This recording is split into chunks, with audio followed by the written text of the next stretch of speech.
नमस्कार साथियों, आप सभी का यूट्यूब चैनल आइडियल देव क्लासेस में स्वागत है। साथियों, आज हम आपके लिए एमपीटीईटी वर्ग 2 चयन परीक्षा विषय हिंदी के महत्वपूर्ण प्रश्न लेके आए हैं और आज हम आपको इस वीडियो के माध्यम से जो हिंदी साहित्य का इतिहास, हिंदी साहित्य के इतिहास के अंतर्गत जो आपका आदिकाल है, भक्तिकाल, आदिकाल और भक्तिकाल के अंतर्गत संत काव्य, सूफी काव्य, राम काव्य, कृष्ण काव्य और रीति आधुनिक का जो आपके भारतेंद्र युग, द्विवेदी युग और छायावाद, प्रगतिवाद और प्रयोगवाद से संबंधित महत्वपूर्ण प्रश्न बताएंगे। ये हिंदी साहित्य इतिहास का ग्रंथ, आज हम आपको हिंदी साहित्य का ग्रंथ, नामकरण और काल विभाजन इस वीडियो के माध्यम से बताएंगे। और ये प्रश्न आपकी एमपीटीईटी वर्ग 2 चयन परीक्षा के लिए बहुत ही महत्वपूर्ण है। आपकी एमपीटीईटी वर्ग 2 परीक्षा अप्रैल माह 15 अप्रैल से स्टार्ट हो जाएगी। उसके 8 दिन पहले आपके प्रवेश पत्र आ जाएंगे और 3 दिन के बाद आपके प्रवेश पत्र निकलना स्टार्ट हो जाएंगे और आपको पता चल जाएगा कि आपका स्थान कौन सा है। तो चलिए देखते हैं एमपीटीईटी वर्ग 2 विषय हिंदी का पहला प्रश्न। पहला प्रश्न क्या दिया हुआ है, चलिए देखते हैं। पहला प्रश्न है इतिवृत्त। प्रश्न नंबर 1 में दिया है आपका, इतिवृत्त आलोचना का समवेत रूप होने से वह इतिहास आज भी प्रकाश स्तंभ बना हुआ है। इस कथन में जिस इतिहास की और संकेत किया गया है उसके लेखक हैं। प्रश्न क्या है, इतिवृत्त और आलोचना का समवेत रूप होने से वह इतिहास आज भी प्रकाश स्तंभ बना हुआ है। इस कथन में जिस इतिहास की ओर संकेत किया गया है उसके लेखक है। ये 4 ऑप्शन है आपका पास। ए नंबर आचार्य रामचंद्र शुक्ल, बी नंबर गासा दा तासी, और सी नंबर मिश्र बंधु और डी नंबर जॉर्ज ग्रियर्सन। तो सोचिए इसका सही आंसर क्या होगा। तो इसका सही आंसर आ जाएगा आपका ए नंबर। इसका सही ऑप्शन क्या है, ए नंबर आचार्य रामचंद्र शुक्ल। जो आचार्य रामचंद्र शुक्ल है, इसका उत्तर देख लीजिए। यहाँ पे उत्तर में क्या दिया है, इतिवृत्त और आलोचना का समवेत रूप होने से वह इतिहास आज भी प्रकाश स्तंभ बना हुआ है। इस कथन में जिस इतिहास की ओर संकेत किया गया है उसके लेखक आचार्य रामचंद्र शुक्ल हैं।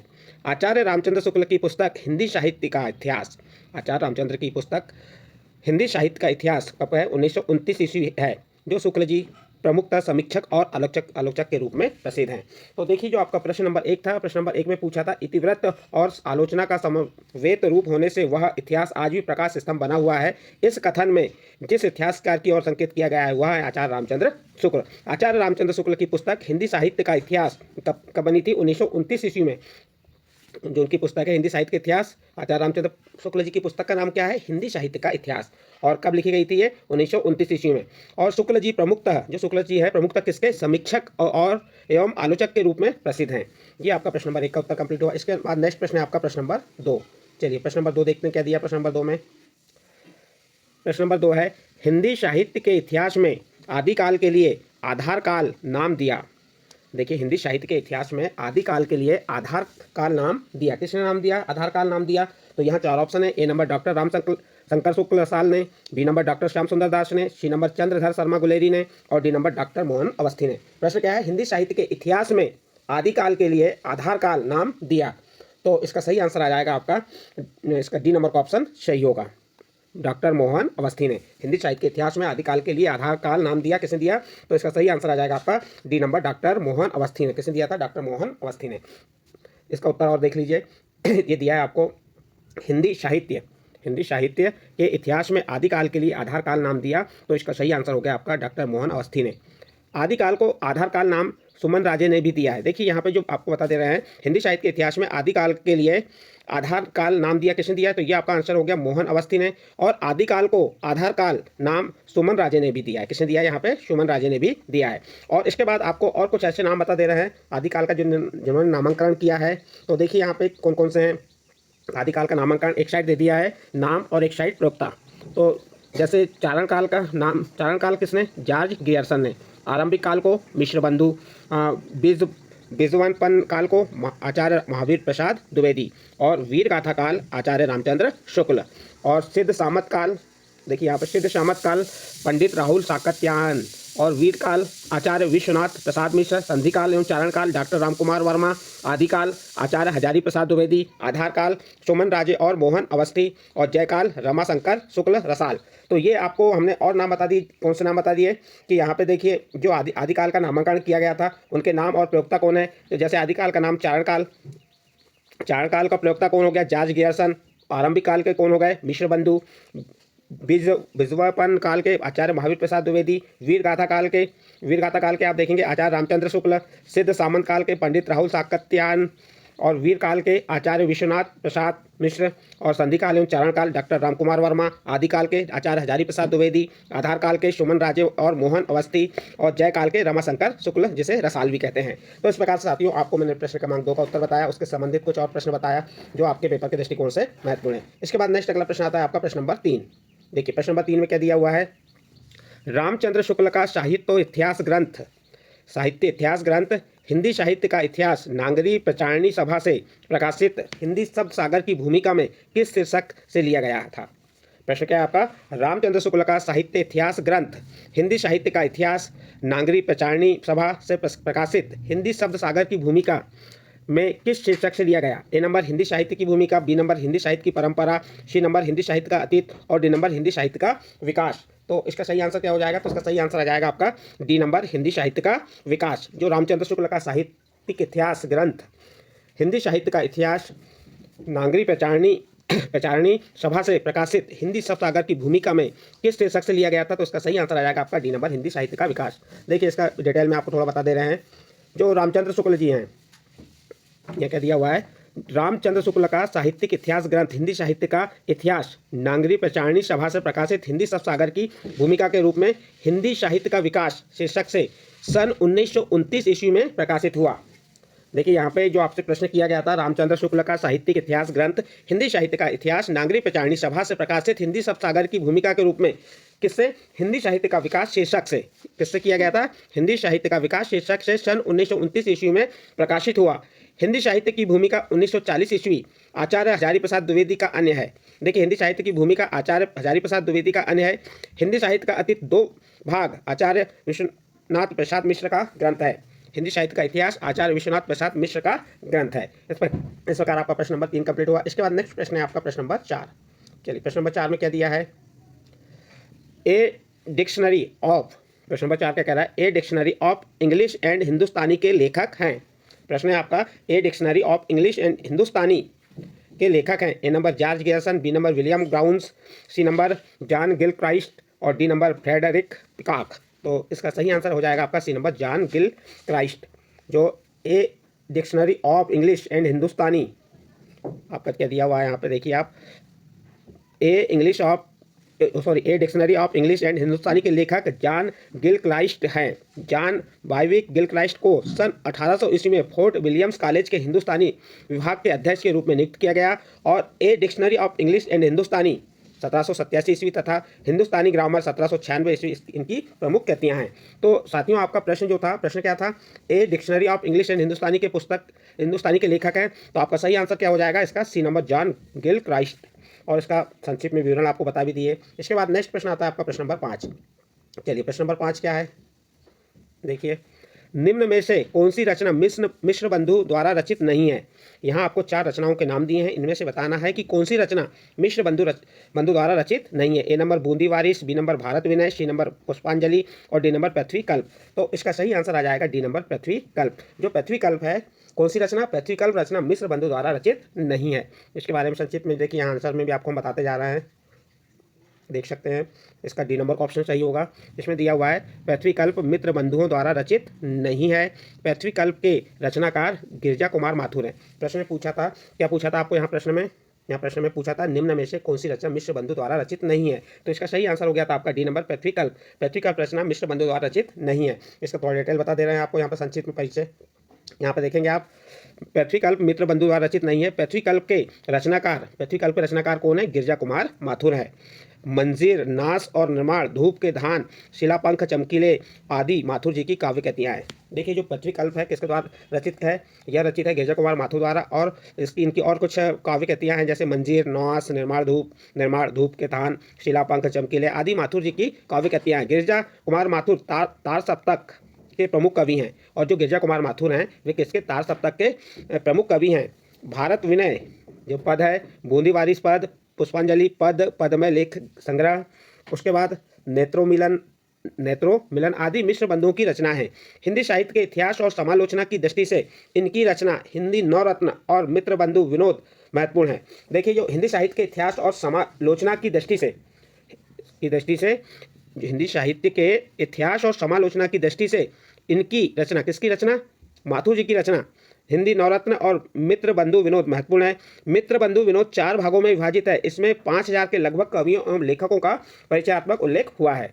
तो इस प्रकार से जो आपका प्रश्न नंबर कौन सा था, प्रश्न नंबर 5, निम्न में से कौन सी रचना मिश्र बंधु द्वारा रचित नहीं, तो इसका सही आंसर आ जाएगा आपका डी नंबर पृथ्वीकल्प। बाकी जो रचनाएं हैं मिश्र बंधु द्वारा रचित हैं। इसके बाद नेक्स्ट प्रश्न आता है आपका प्रश्न नंबर 6।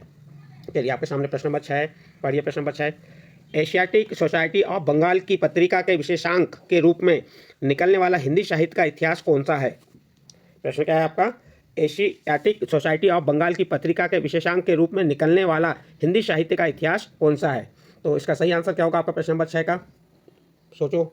इसका सही आंसर आ जाएगा A number, the modern vernacular literature of Hindustan. इसका ए नंबर का ऑप्शन सही होगा। इसका संक्षिप्त परिचय देख लीजिए। जो एशियाई सोसाइटी ऑफ बंगाल की पत्रिका के विशेषांक के रूप में निकलने वाला हिंदी साहित्य का इतिहास कौन सा है, तो आपका सही आंसर हो जाएगा the modern vernacular literature of Hindustan. इसका ए नंबर का ऑप्शन सही है। देखिए इसमें जो एशियाई सोसाइटी ऑफ बंगाल की पत्रिका के विशेषांक के रूप में निकलने वाला हिंदी साहित्य का इतिहास ग्रंथ the modern vernacular literature of Hindustan है, जो 1888 ईस्वी में निकला था। The modern vernacular literature of Hindustan नामक इतिहास ग्रंथ के लेखक जॉर्ज, यहाँ पे क्या है, जॉर्ज पियर्सन है।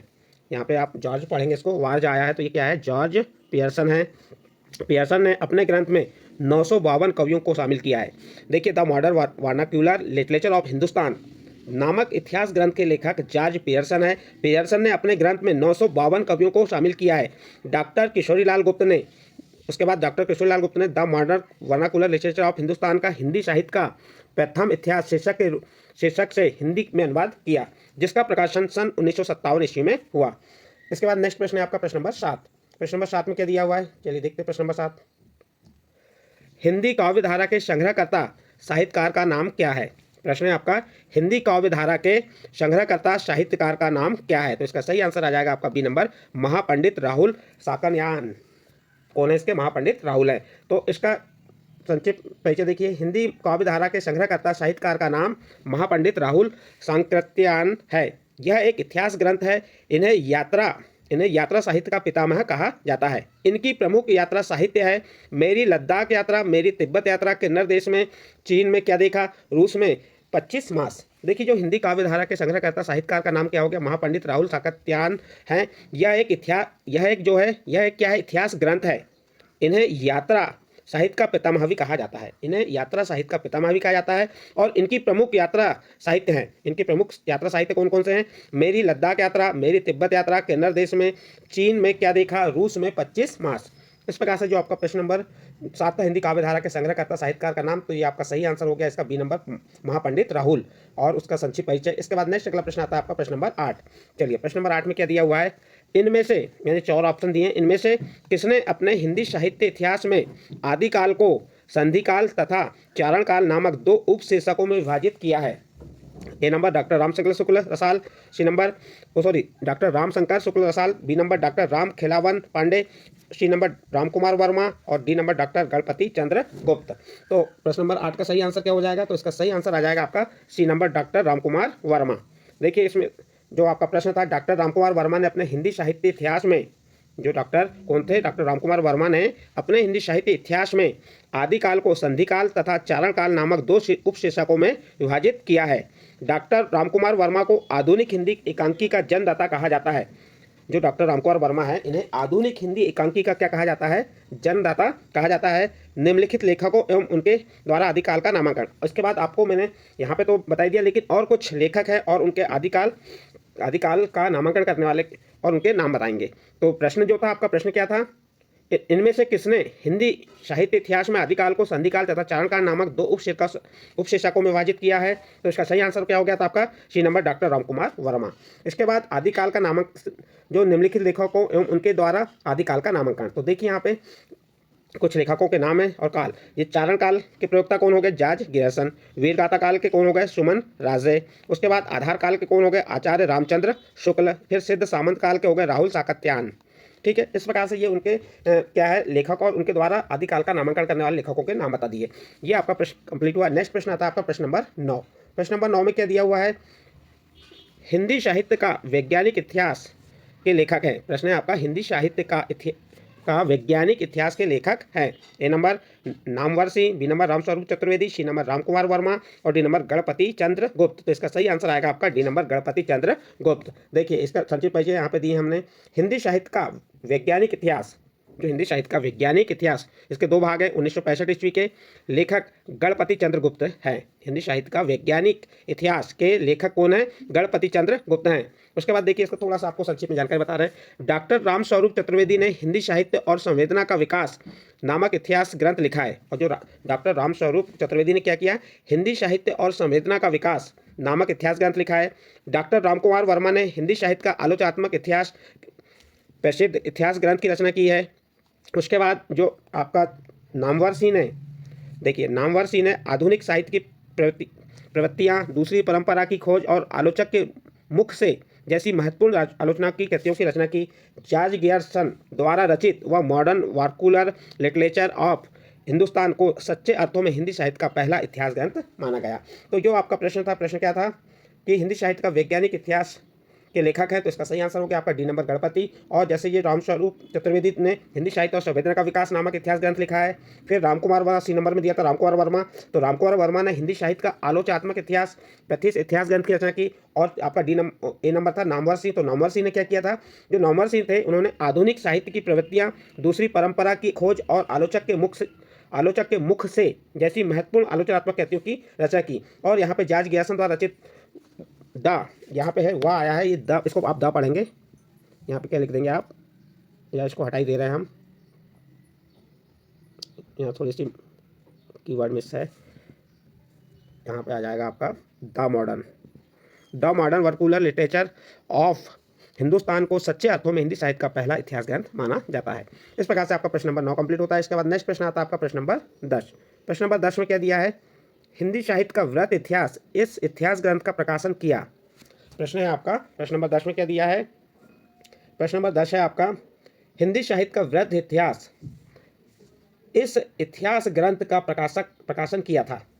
प्रश्न है हिंदी साहित्य का वृहत इतिहास इस इतिहास ग्रंथ का प्रकाशन किया, किसने किया? ए नंबर भारतीय भाषा परिषद कलकत्ता ने, बी नंबर राष्ट्रभाषा प्रचार समिति वर्धा ने, यहाँ पे क्या है? वर्धा, इसको क्या पढ़ेंगे आप? वर्धा ने, और हिंदुस्तानी एकेडमी इलाहाबाद ने, और नागरी प्रचारणी सभा काशी ने। तो इसका सही आंसर आ जाएगा आपका डी नंबर नागरी प्रचारणी सभा काशी ने। जो हिंदी साहित्य का वृहत इतिहास इस इतिहास ग्रंथ का प्रकाशन किया था, तो किसने किया था? नागरी प्रचारणी सभा काशी ने। देखिए इसका संक्षिप्त में परिचय बता देते हैं। हिंदी साहित्य का वृहत इतिहास अन्य का प्रकाशन नागरी प्रचारणी सभा काशी ने किया। जो नागरी प्रचारणी सभा ने से हिंदी साहित्य का वृहत इतिहास का प्रकाशन 16 खंडों में किया गया था। जो नागरी प्रचारणी सभा ने से हिंदी साहित्य का वृहत इतिहास का प्रकाशन 16 खंडों में हुआ था। हिंदी साहित्य के इतिहास लेखन का सबसे पहला प्रयास फ्रेंच विद्वान गासा दा तासी ने किया था। इसकी पुस्तक का नाम इस्तवार दाला लिटरेटू दुल हिंदुस्तानी है। उसके बाद जो जॉर्ज गियर्सन कृत the modern vernacular literature of Hindustan को सच्चे अर्थों में हिंदी साहित्य का पहला इतिहास ग्रंथ माना जाता है। गियर्सन ने अपने इतिहास ग्रंथ में 952 कवियों को शामिल किया। इस प्रकार से इसका संक्षिप्त परिचय बताया। इसके बाद नेक्स्ट प्रश्न आता है आपका प्रश्न नंबर 11। प्रश्न नंबर 11 में क्या दिया है? हिंदी साहित्य जगत में मिश्र बंधु नाम से विख्यात लेखकों में सम्मिलित है। प्रश्न नंबर 11 में पूछा है आपसे, हिंदी साहित्य जगत में मिश्र बंधु नाम से विख्यात लेखकों में सम्मिलित हैं। तो ये 4 ऑप्शन दिए हैं, तो इसका सही आंसर आ जाएगा आपका डी नंबर गणेश बिहारी मिश्र, श्याम बिहारी मिश्र, सुखदेव बिहारी मिश्र। हिंदी साहित्य जगत में मिश्र बंधु नाम से विख्यात लेखकों में सम्मिलित हैं, तो वे आ जाएंगे आपके गणेश बिहारी मिश्र, श्याम बिहारी मिश्र और सुखदेव बिहारी मिश्र। तो ये आपका प्रश्न नंबर 11 का उत्तर डी नंबर का ऑप्शन होगा। तो इसका संक्षिप्त परिचय देखिए, जो आंसर है आपका क्या है? D number. हिंदी साहित्य जगत में मिश्र बंधु नाम से विख्यात लेखकों में गणेश बिहारी मिश्र, श्याम बिहारी मिश्र, सुखदेव बिहारी मिश्र है। मिश्र बंधु ने मिश्र बंधु विनोद नामक इतिहास ग्रंथ की रचना की, जिसके प्रथम 3 भाग का प्रकाशन 1913 ईस्वी में तथा चौथे भाग का 1934 ईस्वी में। मिश्र बंधु विनोद ने 4591 कवियों, लगभग 5000 कवियों का जीवन वृत्त वर्णित है। मिश्र बंधु विनोद में क्या है? 4591 कवियाँ, उससे लगभग में आप ले लीजिए कि 5000 कवियों का जीवन वृत्त वर्णित है। इसके बाद नेक्स्ट प्रश्न आता है आपका प्रश्न नंबर 12। प्रश्न नंबर 12 क्या दिया है? मिश्र बंधु ने रीतिकाल को नाम दिया। प्रश्न है आपका प्रश्न नंबर 12, मिश्र बंधु ने रीतिकाल को नाम दिया। क्या नाम दिया? तो इसका सही आंसर क्या होगा? देखते हैं, चलिए इसका सही आंसर क्या आ जाएगा। इसका सही आंसर आ जाएगा आपका बी नंबर अलंकृत काल। मिश्र बंधु ने रीतिकाल को नाम दिया, तो क्या नाम दिया था? तो उसमें नाम दिया था अलंकृत काल। इसका संक्षिप्त परिचय बता दे रहे हैं। जो मिश्र बंधु थे उन्होंने रीतिकाल को अलंकृत नाम दिया।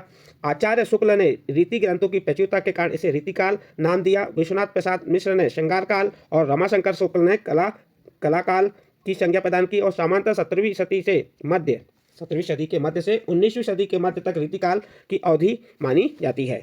देखिए जो आपका प्रश्न था क्या? मिश्र बंधु ने रीतिकाल को नाम दिया, तो क्या नाम दिया था? अलंकृत नाम दिया था। और जो आचार्य शुक्ल ने रीति ग्रंथों की प्रचुरता के कारण इसे रीतिकाल नाम दिया। और विश्वनाथ प्रसाद मिश्र ने श्रृंगार काल और रमाशंकर शुक्ल ने कलाकाल की संज्ञा प्रदान की। सामान्यतः 17वीं सदी से मध्य से 19वीं सदी के मध्य तक रीतिकाल की अवधि मानी जाती है। इसके बाद नेक्स्ट प्रश्न है आपका प्रश्न नंबर 13। प्रश्न नंबर 13 क्या दिया है? हिंदी साहित्य के आदिकाल को सिद्ध सामंत युग नाम दिया। प्रश्न है आपका, हिंदी साहित्य के आदिकाल को सिद्ध सामंत युग नाम दिया, किसने दिया? तो इसका सही आंसर आ जाएगा डी नंबर राहुल साकत्यायन। किसने दिया है? राहुल साकत्यायन ने दिया है।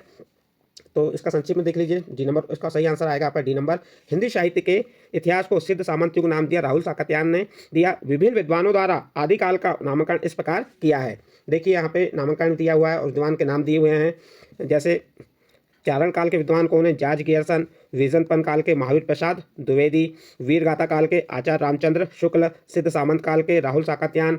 और उसके बाद संधि और चारण काल के रामकुमार वर्मा। आदि काल के हजारी प्रसाद द्विवेदी। इस प्रकार से ये आपका प्रश्न नंबर कौन सा कंप्लीट हुआ? प्रश्न नंबर 13। प्रश्न नंबर 13 में पूछा था हिंदी साहित्य के आदिकाल को सिद्ध सामंत युग नाम दिया, तो इसका सही आंसर आ जाएगा डी नंबर राहुल साकत्यायन। इसके बाद नेक्स्ट प्रश्न आता है आपका प्रश्न नंबर 15। प्रश्न नंबर 15 में दिया है क्या? चलिए प्रश्न नंबर 15 देखते हैं। हिंदी साहित्य और संवेदना का विकास किसकी रचना है?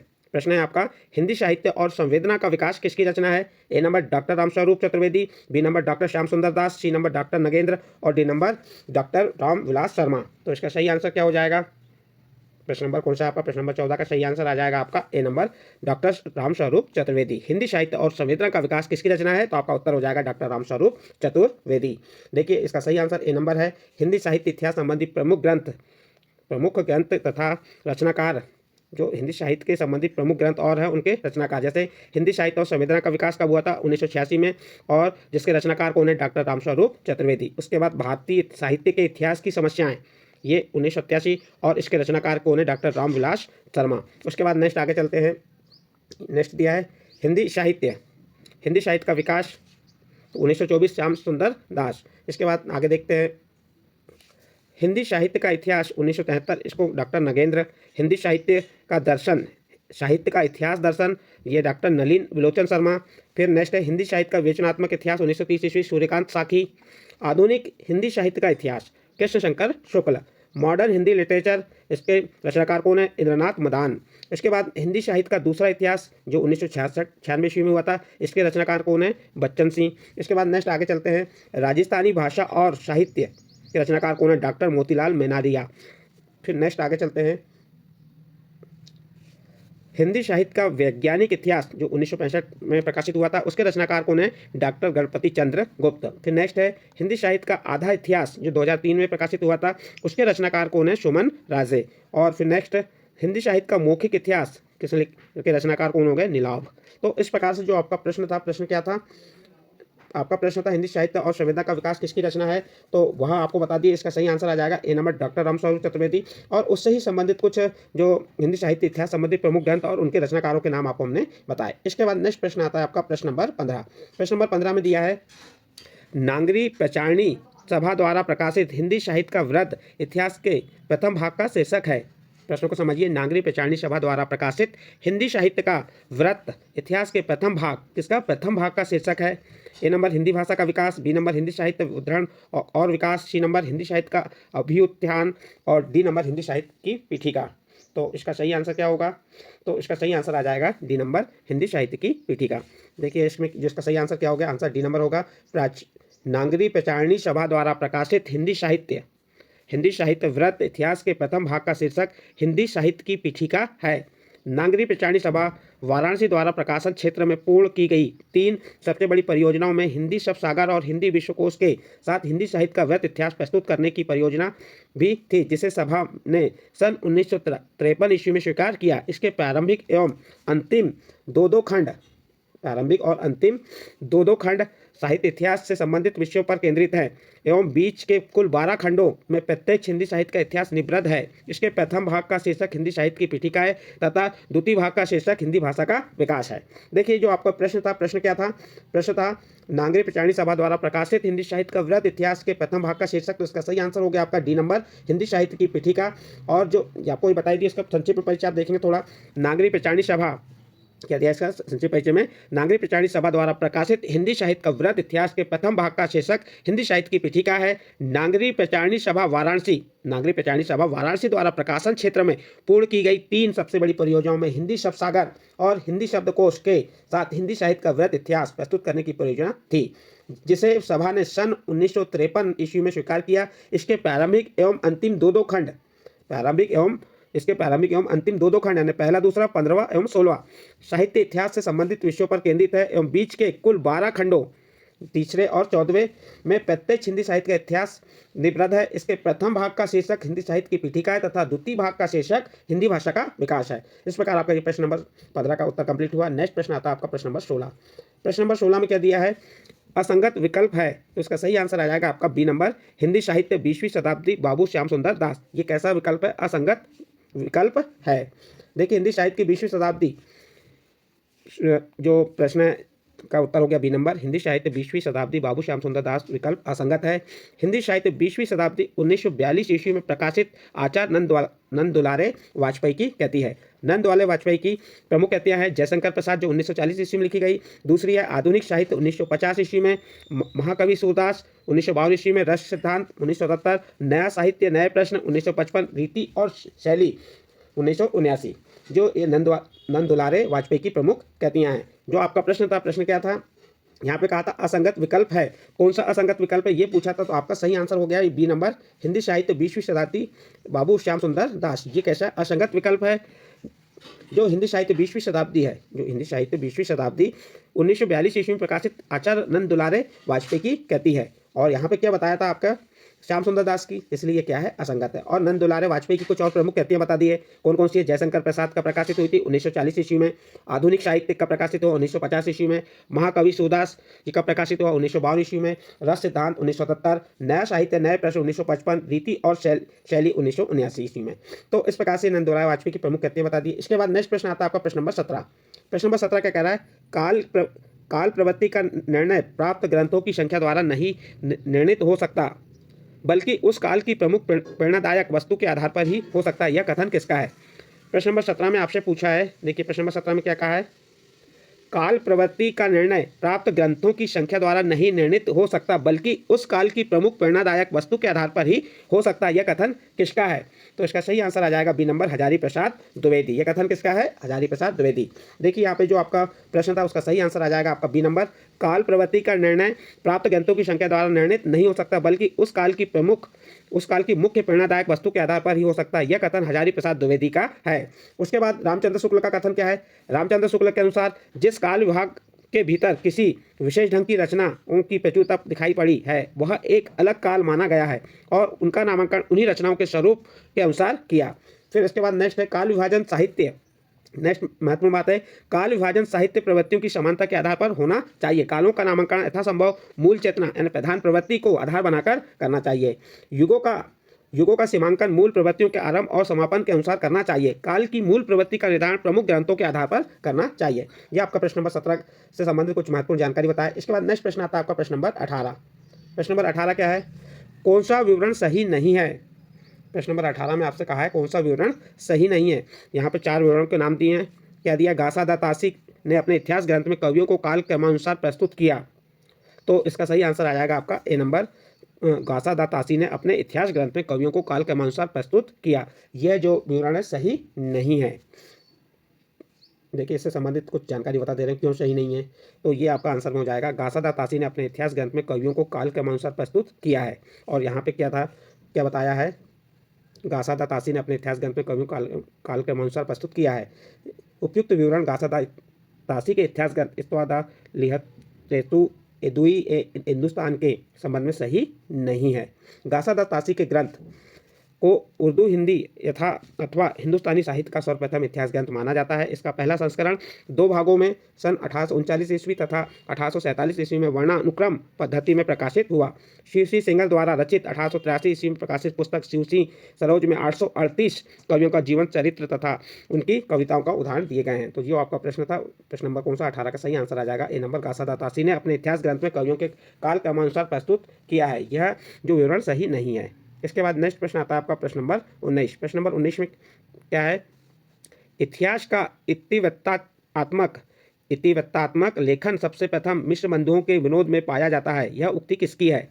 प्रश्न नंबर 19 में कहा है आपका, क्या कहा है, इतिहास का इतिवृत्तात्मक लेखन सबसे प्रथम मिश्र बंधुओं के विनोद में पाया जाता है, यह उक्ति किसकी है। तो इसका सही आंसर क्या हो जाएगा, इसका सही आंसर आ जाएगा बी नंबर, रामकुमार वर्मा की। किसकी उक्ति है, रामकुमार वर्मा की है।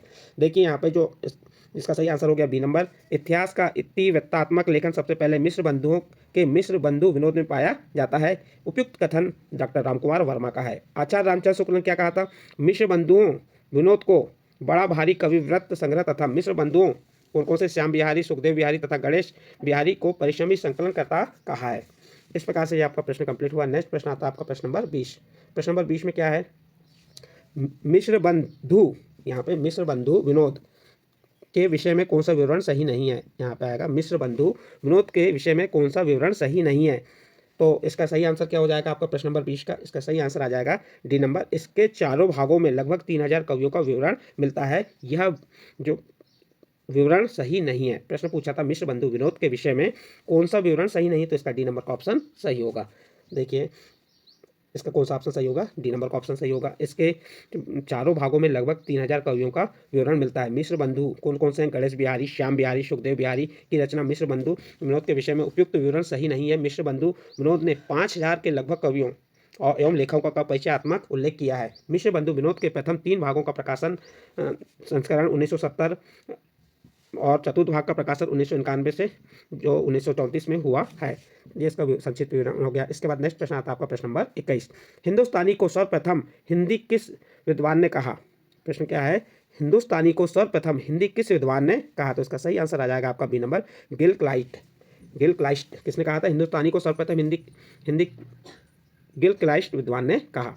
ये आपका प्रश्न नंबर 21 का उत्तर कंप्लीट हुआ। इसके बाद नेक्स्ट प्रश्न है आपका प्रश्न नंबर 22। प्रश्न नंबर 22 में क्या दिया है, हिंदी साहित्य का आलोचनात्मक इतिहास के लेखक हैं। तो इसका सही आंसर हो जाएगा आपका ए नंबर, डॉक्टर रामकुमार वर्मा। हिंदी साहित्य का आलोचनात्मक इतिहास के लेखक कौन हो गए, डॉक्टर रामकुमार वर्मा। देखिए जो हिंदी साहित्य का आलोचनात्मक इतिहास के लेखक डॉक्टर रामकुमार वर्मा है। डॉक्टर रामकुमार वर्मा का जन्म 1905 ईस्वी में, जो डॉक्टर रामकुमार वर्मा का जन्म कब हुआ था, 1905 ईस्वी में हुआ था तथा निधन 1990 ईस्वी में हुआ था। चित्ररेखा काव्य संग्रह पर इन्हें देव पुरस्कार से सम्मानित किया गया। इन्हें हिंदी एकांकी का जनक माना जाता है, किसे, रामकुमार वर्मा को। सन 1963 ईस्वी में इन्हें पद्म भूषण से सम्मानित किया गया। एकलव्य, रेशमी टाई, पृथ्वीराज की आंखें और दीपदान इनकी प्रमुख रचनाएं हैं। हिंदी साहित्य इतिहास के प्रमुख ग्रंथ, देखिए हिंदी साहित्य के प्रमुख ग्रंथ कौन से हो गए, ये हो गया डॉक्टर नलिन विलोचन शर्मा द्वारा साहित्य का इतिहास दर्शन, नंद दुलारे वाजपेयी का हिंदी साहित्य 20वीं शताब्दी 1942 में, गणपति चंद्रगुप्त का हिंदी साहित्य का वैज्ञानिक इतिहास, रामचंद्र शुक्ला का हिंदी साहित्य का इतिहास और हजारी प्रसाद द्विवेदी हिंदी साहित्य की भूमिका, और कब कब उनको प्रकाशित किया गया, उनका सन भी दिया हुआ है। इसके बाद नेक्स्ट प्रश्न आता है आपका प्रश्न नंबर 23। प्रश्न नंबर 23 में क्या दिया है, मैं इस्लाम के महत्व को भूल नहीं रहा हूँ, मैं इस्लाम के महत्व को भूल नहीं रहा हूँ, लेकिन जोर देकर कहना चाहता हूँ कि अगर इस्लाम ना आया होता तो भी इस साहित्य का 12 आना वैसा ही होता जैसा आज है। हिंदी की भक्ति आंदोलन के संदर्भ में यह कथन किसका है। प्रश्न नंबर 23 में पूछा है आपसे, क्या है, मैं इस्लाम के महत्व को भूल नहीं रहा हूँ, लेकिन जोर देकर कहना चाहता हूँ कि अगर इस्लाम ना आया होता तो भी इस साहित्य का 12 आना वैसा ही होता जैसा आज है। हिंदी भक्ति आंदोलन के संदर्भ में यह कथन किसका है। तो इसका सही आंसर आ जाएगा बी नंबर, आचार्य हजारी प्रसाद द्विवेदी। नेक्स्ट प्रश्न देखिए, यहाँ पे जो आपके दिया है, उपयुक्त कथन डॉक्टर हजारी प्रसाद द्विवेदी ने अपनी पुस्तक हिंदी साहित्य की भूमिका में हिंदी साहित्य भारतीय चिंता का स्वाभाविक विकास शीर्षक के अंतर्गत हिंदी के भक्ति आंदोलन के संदर्भ में कहा। इसके बाद रामचंद्र शुक्ल ने भक्ति को पराजित, असफल और निराश मनोव्यक्ति की देन माना था। और नेक्स्ट है, डॉक्टर रामकुमार वर्मा के अनुसार मुसलमानों के बढ़ते हुए आतंक ने हिंदुओं के हृदय में भय की भावना उत्पन्न कर दी थी। इस असहाय अवस्था में उनके पास ईश्वर से प्रार्थना करने के अतिरिक्त अन्य कोई साधन नहीं था। ये किसने कहा है, रामकुमार वर्मा ने। इसके बाद नेक्स्ट प्रश्न है आपका प्रश्न नंबर 24। प्रश्न नंबर 24 में क्या कहा है, रीतिकाल को सर्वप्रथम श्रृंगार काल नाम रखने का सुझाव किसने दिया।